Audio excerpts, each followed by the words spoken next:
గౌరవనీయులు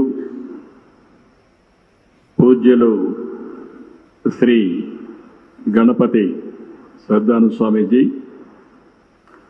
గౌరవనీయులు పూజ్యులు శ్రీ దత్త విజయానంద తీర్థ స్వామీజీ, ఈ సమావేశానికి విచ్చేసిన భక్తులందరికీ పేరు పేరున మనస్ఫూర్తిగా నమస్కారాలు, అభినందనలు.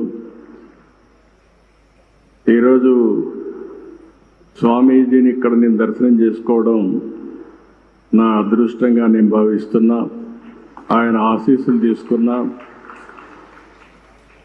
ఆయన ఎప్పుడు కూడా ఒక మంచి మనసుతో ఆశీర్వదిస్తారు. సమాజం కోసమే ఆయన పనిచేస్తున్నారు. ఈరోజు ఆయన చెప్పిన మాటలు కూడా మీరు వింటే, ఆయన నేను కష్టాల్లో ఉన్నప్పుడు ఆయన పూజ చేసి నాకు ఆ ఫలితాన్ని ఇప్పుడు నా చేతికి ఇచ్చారు అంటే, ఒక మంచి కోసం ఏ విధంగా ఆలోచిస్తారో స్వామీజీ ఒక ఉదాహరణ అని చెప్పి నేను మీకు అందరికీ తెలియజేస్తున్నా. వారి జీవితంలో మీరు చూస్తే దత్త క్షేత్రాలు పెట్టి అక్కడ భక్తుల కోసం అనేక సందర్భాల్లో రావడం. ఒకసారి ఇక్కడే వారిని కలిశాను, హైదరాబాద్లో అనేక సార్లు కలిశాను. వారిని ఎప్పుడు కలిసినా ఎంత సమయం ఉన్నా అక్కడే ఉండాలి అనే మనశ్శాంతి ఆయన దగ్గర దొరుకుతుంది. అది ఒక అదృష్టం అని చెప్పి కూడా నేను మీకు తెలియజేస్తున్నా. చాలా తక్కువ సమయంలో ఒక మెసేజ్ ఇచ్చారు. నా సంకల్పం స్వర్ణ ఆంధ్రప్రదేశ్ చేయాలని. ఒకప్పుడు విజన్ 2020 తయారు చేస్తే చాలామంది సమైక్య ఆంధ్రప్రదేశ్లో తప్పుపట్టారు. కానీ ఆ విజన్ ఈరోజు యథార్థ రూపాన్ని చూపించే పరిస్థితి వచ్చింది. ఈరోజు ఏదైతే విజన్ 2047 స్వర్ణాంధ్ర దిశగా ఆలోచిస్తున్నాం, నేను స్వామీజీకి ఒకటే హామీ ఇస్తున్నా. ఏదైతే సంపద రావాలి, అదేవిధంగా మీ అందరికీ ఆనందంగా ఉండాలి. సంపద ఇవ్వడంలో మేము ముందుకెళ్తాం, కానీ ఆనందంగా మీరు ఒక పద్ధతి ప్రకారం ఉండాలంటే అది స్వామీజీ వల్లనే సాధ్యం అని చెప్పి కూడా నేను మీ అందరికీ తెలియజేస్తున్నా. ఎప్పుడు కూడా యథార్థాన్ని చెప్పే పరిస్థితిలో ఉండాలి. స్పిరిచువాలిటీ కూడా మనకు ఉండాల్సిన అవసరం ఉంది.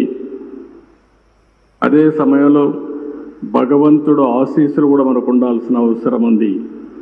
ఆ భగవంతుడికి దగ్గర చేర్చే వ్యక్తే మన పూజ్యశ్రీ స్వామీజీ అని చెప్పి కూడా నేను మీకు తెలియజేస్తున్నా. చాలామందిని చూసాం, కానీ నాదస్వరంతో మన అందరికీ సమస్యలుంటే పరిష్కారం చేసే శక్తి ఒక్క మన స్వామికే ఉండడం మనందరి అదృష్టం కూడా.